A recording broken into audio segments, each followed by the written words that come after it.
Hello everyone, how's everyone doing? Ishika is back and आज हम कर रहे हैं साइकोलॉजी क्लास 12 का chapter 1 variations in psychological attributes. तो बिल्कुल स्टार्ट ऑफ द चैप्टर है ये। स्टार्ट करेंगे, हमारे चैप्टर का नाम है variations in psychological attributes. Psychological attributes क्या हैं ये हम आगे जा कर के डिटेल में पढ़ेंगे। वेरिएशन का मतलब क्या होता है? वेरिएशन का मतलब फर्क होना किसी चीज में। डन, चैप्टर का नाम हमने पढ़ लिया। Now we are moving forward. ये इसके कंटेंट्स हैं सब। इसकी कंटेंट की लिस्ट मैंने एक अलग से भी बनाई है जिसमें माइन्यूट कंटेंट्स भी हैं, तो मैं वो भी आपको साथ में प्रोवाइड कर दूंगी। अब स्टार्ट करते हैं। Introduction. NCERT line by line read करके मैंने ये सब कुछ हाईलाइट किया है। आप लोग एक बार NCERT line by line read कर लेना जो नए 12th ग्रेडर्स हैं। डन। तो आपने देखा होगा कि आपके फ्रेंड्स, आपके क्लासमेट्स, रिलेटिव्स, मतलब हर इंसान एक दूसरे से अलग है। किन तरीकों में अलग है? परसीव करना, वो किसी को कैसे परसीव कर रहे हैं। लर्न, कैसे वो किसी चीज़ को सीख रहे हैं, लर्न कर रहे हैं। थिंक, मतलब वो कैसे किसी चीज के बारे में सोच रहे हैं। एंड देयर परफॉर्मेंस, परफॉर्मेंस मतलब वो कैसे किसी टास्क में परफॉर्म कर रहे हैं। जैसे देखो, अगर हम किसी को कहते हैं हमने 4 का ग्रुप बनाया, उन 4 के ग्रुप को हमने बोला कि स्विम करना है। स्विम करने के लिए हम देखेंगे कि सबकी टेक्निक भी अलग रहेगी, सबकी परफॉर्मेंस भी अलग रहेगी। हो सकता है कोई बहुत अच्छा स्विमर होगा, हो सकता है कोई बिल्कुल भी अच्छा स्विमर नहीं हो। डन। इसी को हम कहते हैं, यही जो इंडिविजुअल्स के बीच में डिफरेंसेस होते हैं, इसी को ही हम कहते हैं वेरिएशंस। उसके बाद यहाँ पर इंट्रोडक्शन में ब्रीफ दिया हुआ है कि साइकोलॉजिकल एट्रीब्यूट्स में मोस्ट पॉपुलर आता है हमारे पास इंटेलिजेंस। इस चैप्टर में हम पढ़ेंगे nature of intelligence, changing definitions of intelligence, cultural differences, range and variations and the nature of special attitudes or aptitudes. Done. Chapter अब यहाँ से ओरिजिनली स्टार्ट है। तो इंडिविजुअल डिफरेंसेस, इंडिविजुअल हर कोई है, सब में वेरिएशंस तो कॉमन है ना, हर स्पीशीज में। ऐसा नहीं है कि सिर्फ इंसानों में ही हमारे पास वेरिएशंस आते हैं। वेरिएशंस हमारे पास हर स्पीशीज में होते हैं, चाहे वो प्लांट्स हो, flora, fauna, human beings, reptiles, कुछ भी। तो वेरिएबिलिटी जो है वो एक नेचर का फैक्ट है। नेचर का फैक्ट मतलब नेचर उसको बाय डिफॉल्ट हमें दे रही है, और इंडिविजुअल्स यानी कि हम लोग, हम इससे कोई एक्सेप्शन नहीं है। डन। हम जो हैं किन किन चीज़ों में अब वेरी करते हैं? 2 चीज़ों में करते हैं, साइकोलॉजिकल कैरेक्टरिस्टिक्स और फिजिकल कैरेक्टरिस्टिक्स। साइकोलॉजिकल कैरेक्टरिस्टिक्स मतलब हम साइकोलॉजिकली यानी मेंटली, कॉग्निटिवली कैसे हैं। कोई हो सकता है कोई डोमिनेंट हो, कोई सबमिसिव हो, कोई मतलब अच्छे से वो रूल कर सकता है, उसमें लीडरशिप क्वालिटी है, जबकि किसी में नहीं है। कोई इंटेलिजेंट है, कोई डल है, कि कोई एग्जाम्स में अच्छा परफॉर्म कर रहा है, हालांकि ये मेजर हमारे पास इंटेलिजेंस का नहीं है, बट स्टिल। और दूसरा हमारे पास आता है फिजिकल कैरेक्टरिस्टिक्स। फिजिकल कैरेक्टरिस्टिक्स मतलब height, weight, strength, hair colour, हमारा फेस, हमारी बॉडी लुक, सब कुछ। तो वेरिएशंस की जो लिस्ट है वो तो एंडलेस है, हर कोई बहुत अलग है हर एक दूसरे से। तो इसीलिए अब हमारे पास यहाँ पर आता है इंडिविजुअल डिफरेंसेस। ये हमारी टर्म है इंडिविजुअल डिफरेंसेस, ये आ गई इसकी define. Individual differences refer to the distinctiveness and variations among people's characteristics and behavioral patterns. लोगों की characteristics में psychological, physical दोनों, and their behavioral patterns कि वो किसी situation में कैसे behave कर रहे हैं, इसको हम कहते हैं individual differences। इसकी define याद कर लेना। Done। उसके बाद हमारे पास next जो इसमें concept है वो आता है हमारे पास situationism। अब देखो, समझने से पहले हम एक एग्जाम्पल लेते हैं। इसी का ही एग्जाम्पल है, ये रहा, ठीक है।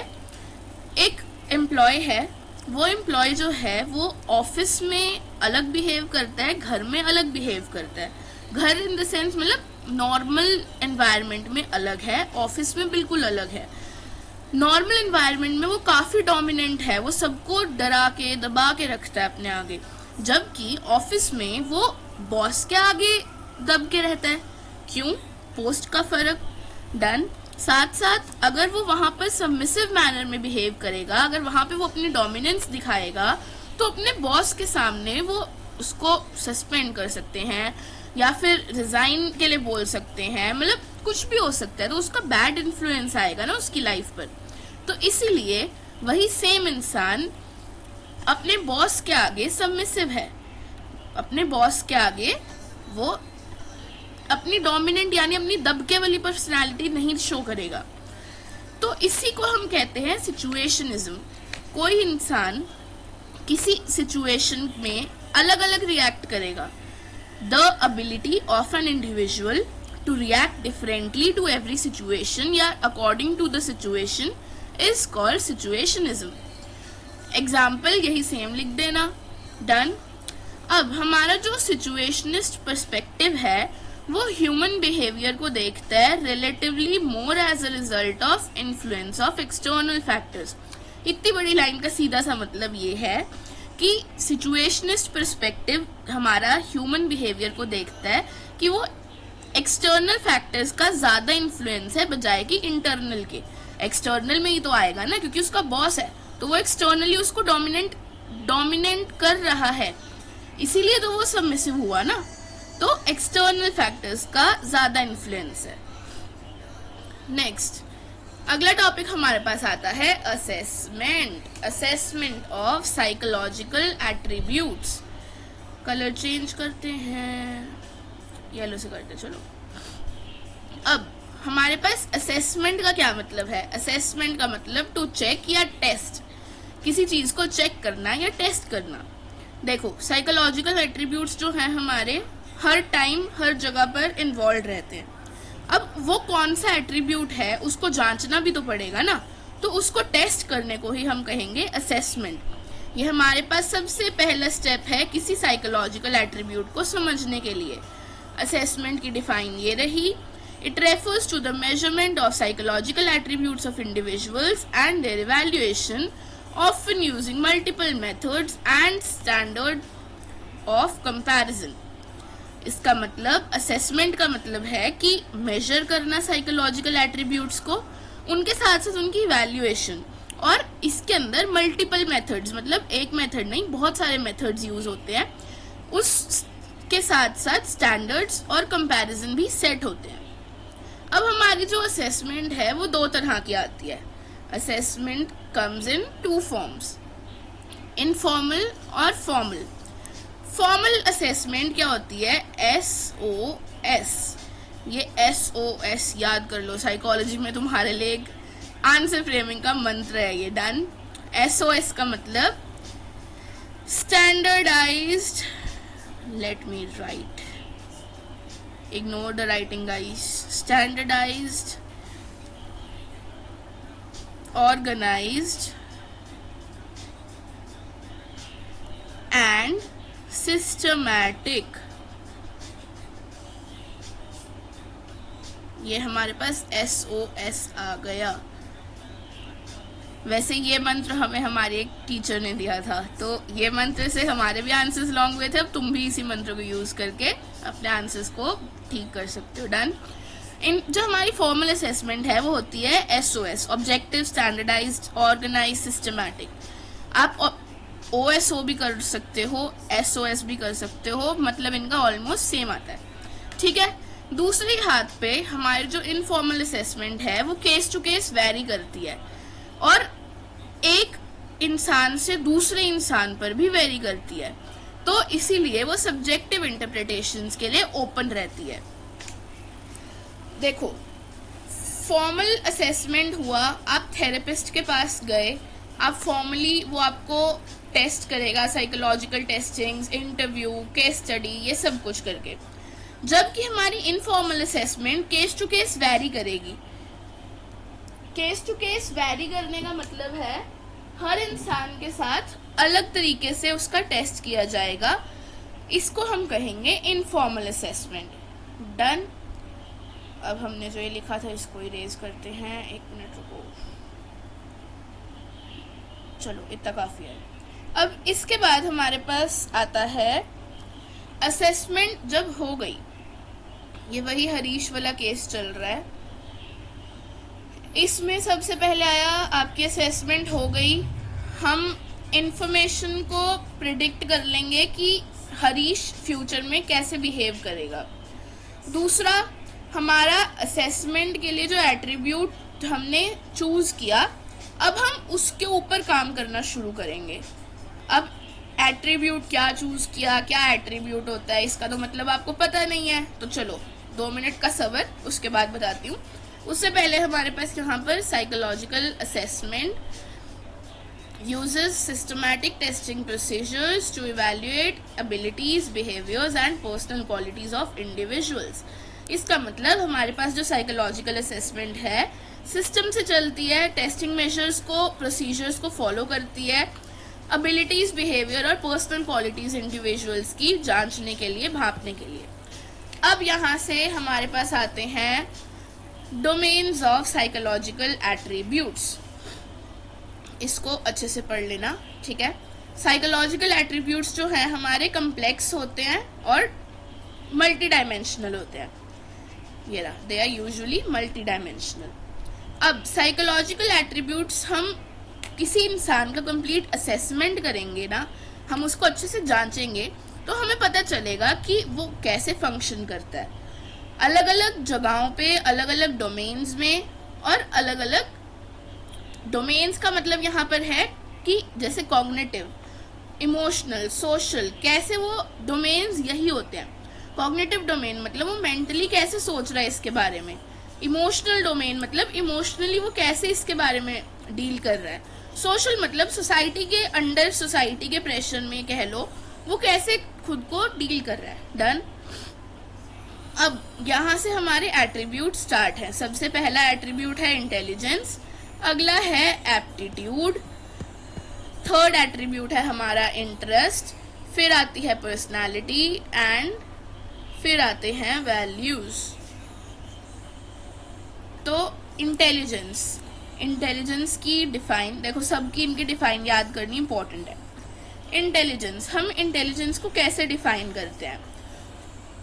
Global capacity of an individual to understand the world, think rationally and use available resources effectively when faced with challenges।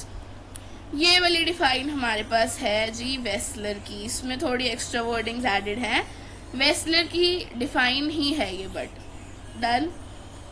Wechsler, Oxford, ये दोनों डिफाइंस जो हैं इंपॉर्टेंट रहती हैं। इंटेलिजेंस की डिफाइन वैसे भी कोई एक ना एक याद कर लेना, इंटेलिजेंस की डिफाइन आती है। उसके बाद इंटेलिजेंस का क्या मतलब है? किसी भी चीज को रैशनली सोचना, बिना भेदभाव के, अपने आसपास की चीज को समझना और आपके पास जो अवेलेबल रिसोर्सेज हैं उनको इफेक्टिवली यूज करना जब भी आपको कोई दिक्कत आए, परेशानी आए। नेक्स्ट हमारे पास आता है एप्टीट्यूड।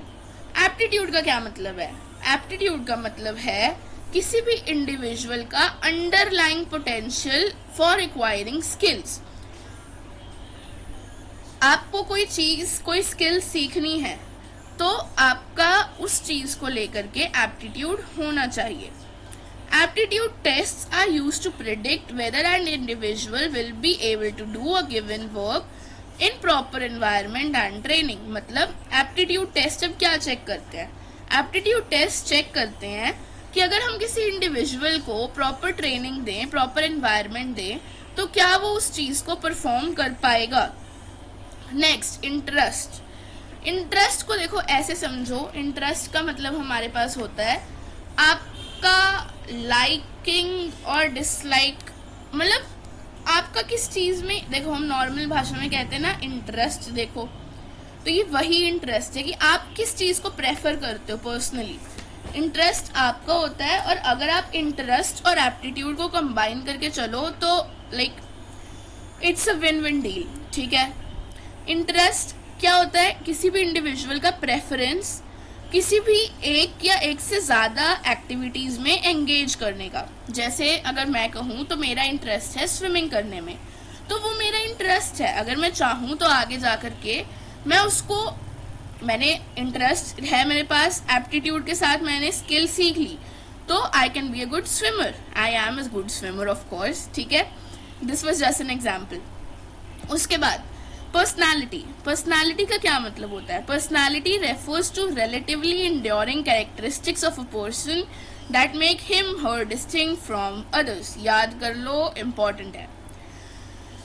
रिलेटिवली इंड्योरिंग कैरेक्टरिस्टिक्स मतलब लंबे समय तक रहने वाली कैरेक्टरिस्टिक्स किसी भी इंसान की, जो कि उसको दूसरे इंसानों से अलग बनाती है।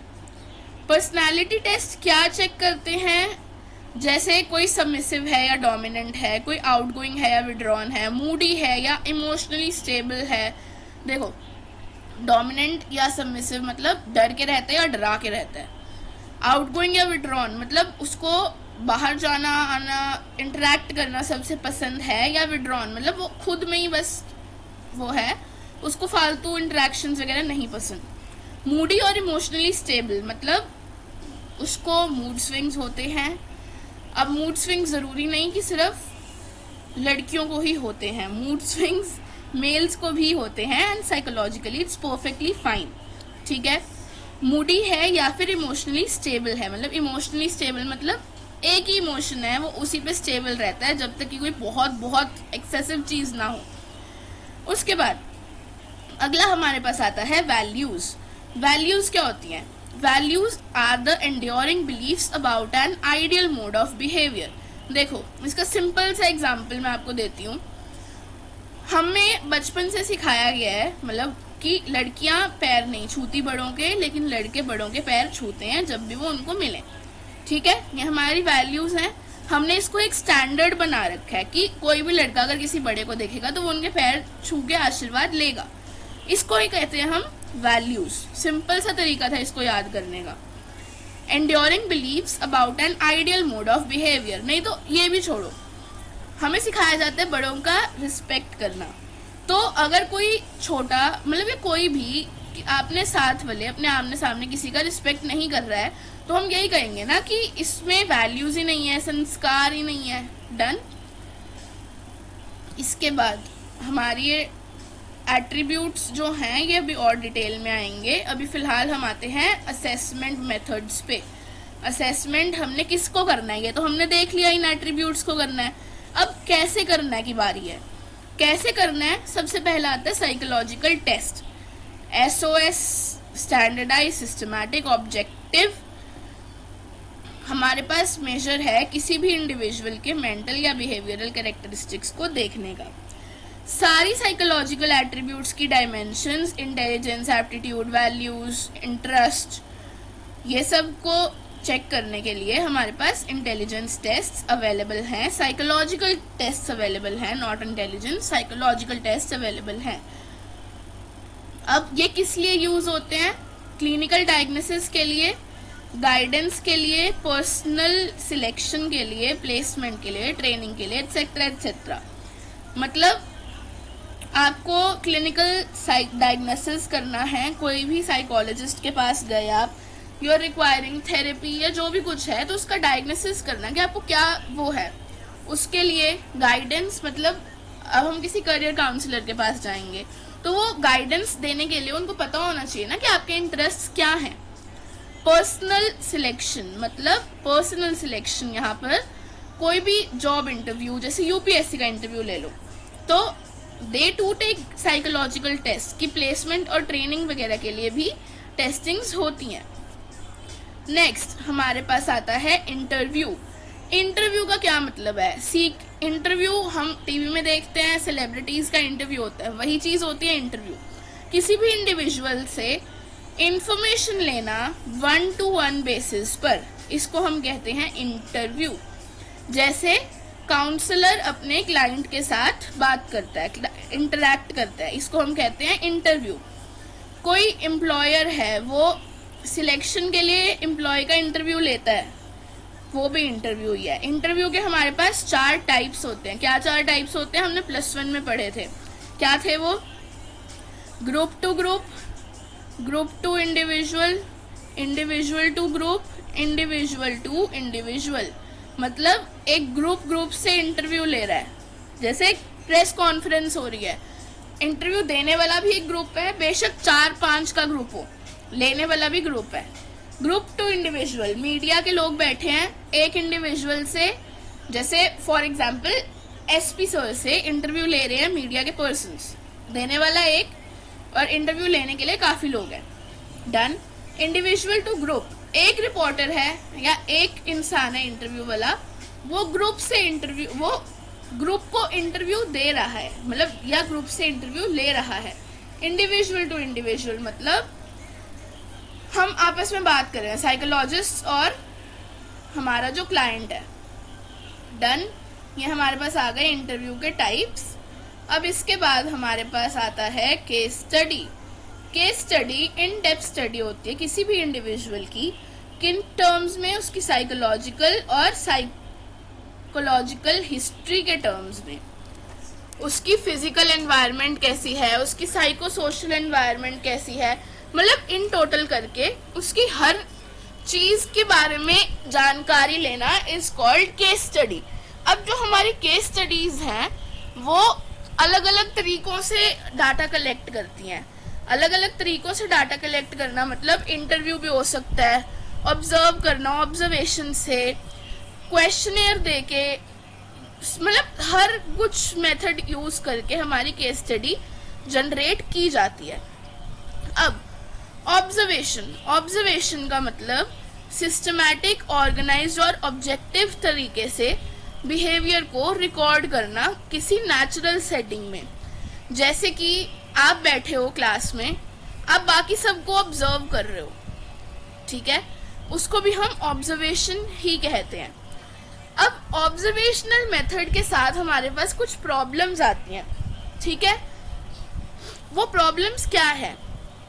सबसे पहले ऑब्जर्वर का लिटिल कंट्रोल रहता है, मतलब उसका कंट्रोल सिचुएशन पे बहुत कम रहता है, और इसीलिए जो हमारी रिपोर्ट्स हैं वो सब्जेक्टिव इंटरप्रिटेशन से भी सफ़र कर सकती हैं। कि ऑब्जर्वर एक था, उसने सिर्फ ऑब्जर्व किया ना पूछा ना कुछ किया, तो सिर्फ ऑब्जर्व करने से हो सकता है कि उसको जैसा लगा उसने वो बताया, जबकि वो इंसान वैसा ना भी हो। अब देखो, मैं किसी को बैठ के ऑब्जर्व कर रही हूँ, फॉर एग्जाम्पल XYZ में किसी एक पर्सन को ऑब्जर्व कर रही हूँ, मैंने वो जो भी कर रहा है सब कुछ कर रहा है, मैं बैठ के सिर्फ ऑब्जर्व कर रही हूँ। ऑब्जर्व करने के बाद मुझे तो ऐसा लगा कि भाई ये बहुत इंट्रोवर्ट आदमी है, बोलता नहीं है, बिल्कुल कुछ नहीं, मतलब एकदम डम की तरह बैठा रहता है, जबकि ऐसा नहीं हो सकता। हो सकता है ना कि वो इंसान एक्सट्रोवर्ट हो, एम्बिवर्ट हो, कि सिलेक्टिव लोगों के साथ वो एक्सट्रोवर्ट रहता हो, बाकियों के साथ इंट्रोवर्ट हो सकता है वो बहुत इंटेलिजेंट हो, अभी उस टाइम वो उस मूड में ना हो, बहुत सारे रीजंस हो सकते हैं। तो ऑब्जर्वेशन में हमारे पास सब्जेक्टिव इंटरप्रिटेशंस आने के चांसेस रहते हैं, ये एक लिमिटेशन है ऑब्जर्वेशन की। Next, self report. Self report क्या होता है?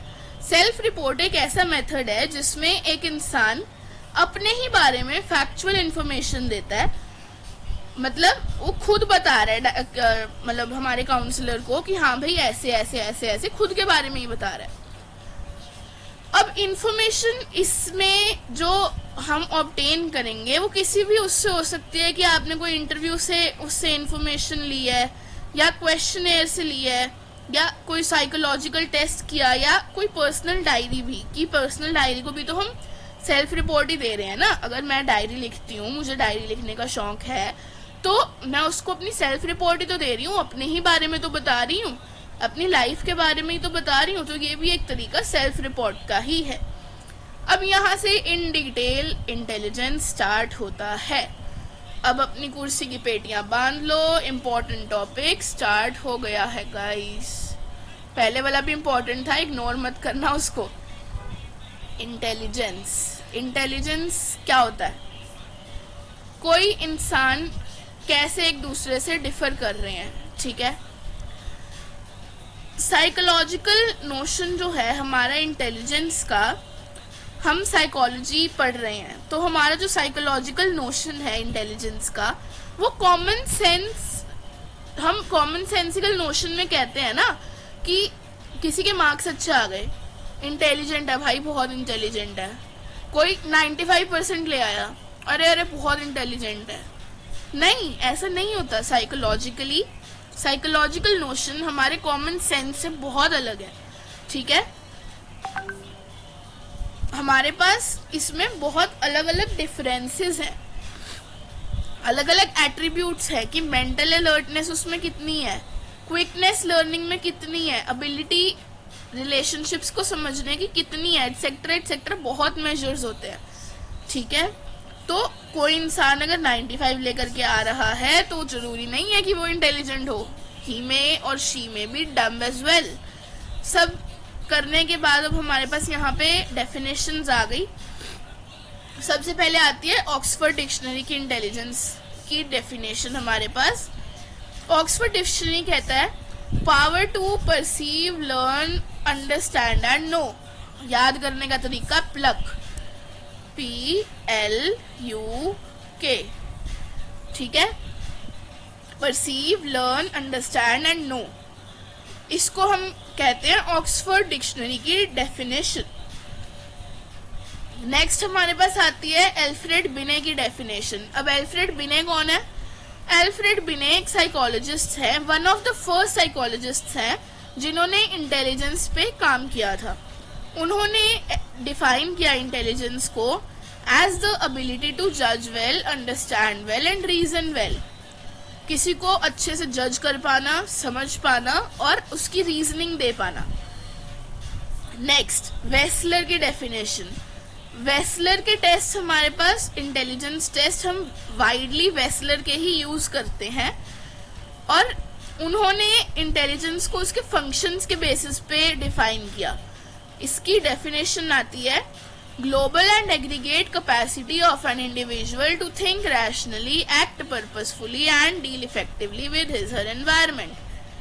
किसी भी इंडिविजुअल की ग्लोबल और एग्रीगेट कैपेसिटी, रैशनली सोचने की, बिना भेदभाव के सोचना, एक्ट पर्पसफुली, कोई काम जो कर रहे हो उसका नतीजा निकले, and deal effectively. Deal effectively का मतलब अच्छे से आप उससे डील कर पाओ।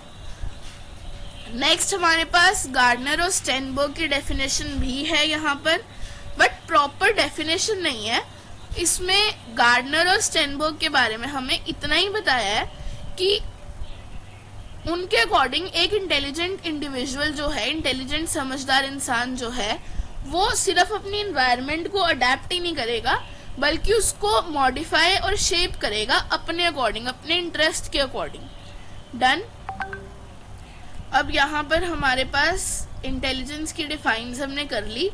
यहाँ से हम पढ़ेंगे important theories of intelligence. Important psychology में सब इम्पोर्टेंट है। डन।